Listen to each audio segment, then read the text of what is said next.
আসসালামু আলাইকুম। আমি জয় বলছি।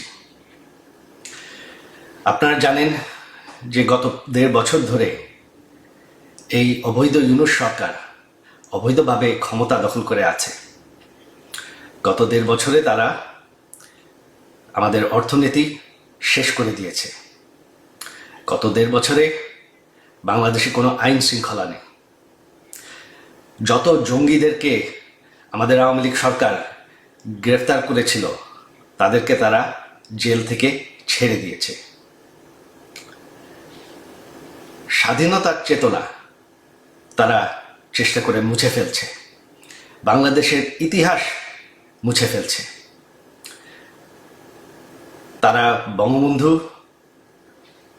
বাসা, যেই বাসা, সেই ঐতিহাসিক ৩২ নম্বর বাসা যেখান থেকে আমাদের স্বাধীনতা ঘোষণা হয়, সেই বাসাকে তারা ধ্বংস করে ফেলেছে। আর সবশেষে তারা এখন জামাতি রাজাকারদের হাতে দেশটাকে তুলে ধরার চেষ্টা করছে। এখন রাজাকাররাই ক্ষমতায়। এখন তারা চেষ্টা করছে বঙ্গবন্ধুর কন্যা প্রধানমন্ত্রী শেখ হাসিনাকে বিরুদ্ধে অবৈধভাবে আইন বদলায়, মিথ্যা মামলায় গায়ের জোরে সাজা দিতে। তাতে কোনো লাভ হবে না। তবে আমাদের দেশের ভবিষ্যৎ এখন অনিশ্চিত। দেশটাকে রক্ষা করতে হবে।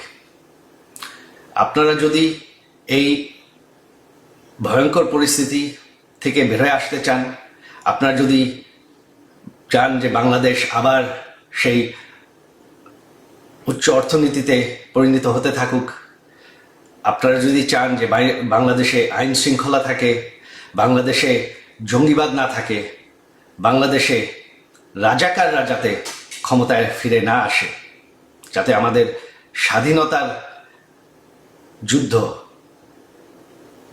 সেটা যাতে মুছে না ফেলা হয়, তাহলে আপনাদের এখন দাঁড়াতে হবে। আপনারা জানেন ১৩ তারিখ আগামী পরশুদিন আমরা ডেকেছি ঢাকা অবরোধ। ঢাকা অবরোধকে আপনাদের সফল করতে হবে। আমার অনুরোধ আপনাদের প্রতি যে আপনারা কেউ, এরা গায়ের জোরে চেষ্টা করছে, তবে আপনারা কেউ কাজে যাবেন না। ছাত্রছাত্রীরা স্কুল কলেজে ক্লাসে যাবেন না। দোকানপাট, বাস, রিক্সা সব বন্ধ রাখবেন। এরা গায়ের জোরে চেষ্টা করছে দমন করতে, তবে ভয় পাওয়ার কিছু নাই।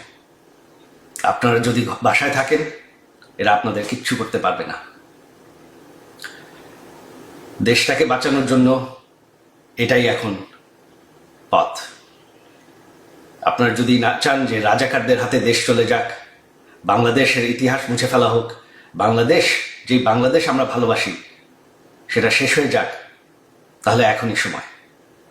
এই অবৈধ সরকারের আর বেশি সময় নাই, এদেরকে ভয় পাওয়ার কিছু নাই। আর আমার শেষ অনুরোধ আইন শৃঙ্খলা বাহিনীদের পক্ষে যে এই সরকারটি অবৈধ,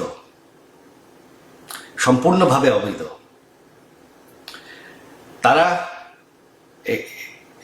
এই সন্ত্রাসীরা পুলিশকে হত্যা করেছে, আইন শৃঙ্খলা বাহিনীকে হত্যা করেছে, আপনাদের ভাইদেরকে হত্যা করেছে, তাদের কোনো বিচার করতে দেয়নি। আপনারা আমাদের নেতাকর্মীদের নির্যাতন করবেন না। এই সরকারকে আমরা সরাবো। এই সরকার আর বেশি দিন টিকবে না। বাংলাদেশকে আবার সেই রাজাকারদের হাত থেকে আমরা অবশ্যই রক্ষা করব। ৭১-এর আন্দোলন আমরা যুদ্ধ করে জিতেছি। এই আন্দোলনও আমরা সফল হব। আপনাদের সবাই সহযোগিতা চাই। আমাদের এক হয়ে দাঁড়াতে হবে বাংলাদেশকে বাঁচানোর জন্য।